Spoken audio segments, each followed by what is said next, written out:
అంటే ఫైనాన్స్ అంట కొద్దిగా టైం పడుతుంది. దయచేసి తిట్టకండి, మా వాళ్ళు పాపం మొహాలు బిక్క మొహాలు ఎట్టుకుంటున్నారు. మనం పెట్టింది కూడా చాలా బడ్జెట్ లో పెట్టాం. నాకు జైపూర్ నుండి రావాలి పార్సల్, అంటే రెగ్యులర్ గా వాడు పాపం చేసినట్టు వేస్తున్నాయి. వాడిని అనుకోవడానికి లేదనమాట, ఎందుకంటే వర్కర్స్ ఇంకొద్దిగా పెంచుకోవచ్చు, ఇంకొద్దిగా పెంచుకుని చేయమన్నా అనమాట. నాకు కొద్దిగా మ్యాక్స్ క్వాంటిటీ ఇవ్వండి అని చెప్పేసి.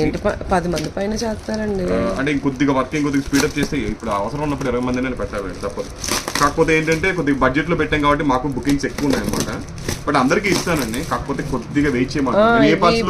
బ్యాచెస్ కింద కొరియర్స్ వేసేస్తున్నారు అండ్ ఎవరి వాళ్ళు డిస్పాచ్ చేసుకుంటున్నారు. కాకపోతే నేను ఎప్పుడు రిక్వెస్ట్ చేయలేదు, నా సైడ్ నుండి ఒకటే రిక్వెస్ట్, అందరికి కూడా పార్సల్ వేస్తాను. కొద్దిగా వెయిట్ చేయండి దయచేసి. మేకింగ్స్ అయితే మంచిగా చేస్తున్నారు, మీరు ఉండాలి కదా క్వాలిటీ అనేది. నేను కంగారు పెట్టానుకోండి వర్కర్ ని, అంటే వాడి మేకింగ్ సరిగ్గా ఉండదు. ఇప్పుడు చూడండి ఎంత నీట్ గా చేస్తున్నాడు, మేకింగ్స్ కూడా ఎక్కడ ఇబ్బంది లేకుండా చేస్తాడు. స్టెప్ పై అందంగా ఉండాలి, అన్ని ఉండాలి.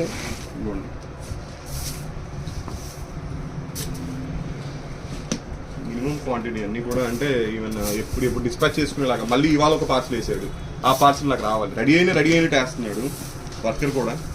దయచేసి టైం ఇవ్వండి ప్లీజ్. అంటే 4 days అయిపోయింది, 5 days అయిపోయింది అని చెప్తున్నారు, అది కూడా బాధగానే ఉంది నాకు. అంటే మాకు కూడా పార్సల్ వేయాలని ఉంటుందండి, ఆర్డర్ పెట్టుకుంటారు కదా. ఇప్పుడు మీ నుండి ఇంకో ఆర్డర్ ఆగిపోయినట్టే కదా మాకు కూడా. బట్ వేస్తాను, అండ్ దయచేసి కొద్దిగా వెయిట్ చేయండి, అందరికి కూడా వేస్తాను.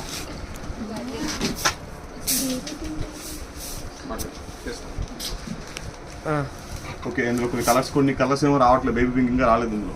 బట్ అవి మళ్ళీ నెక్స్ట్ పార్సల్ వేస్తా అన్నాడు, అందుకే పాపం తను కూడా చేస్తున్నాడు. ఒక 3 days కి ఇన్ని మేకింగ్స్ అయినాయి అంటే అర్థం చేసుకోండి. ఆఫర్ వరకు కొద్దిగా వెయిట్ చేయండి, మీకు అందరికి కూడా ఇస్తాను. బట్ మ్యాథ్స్ ఏదైనా సరే నేను ఈ వీక్ లో క్లియర్ చేద్దాం అనుకుంటున్నాను. మేబీ ఈ నెక్స్ట్ వీక్. మా వాళ్ళు అందరూ మొహాలు చూడండి, మీరు తిట్టే తిట్లకి. అందరినీ కాదు, ఏమంటున్నారు?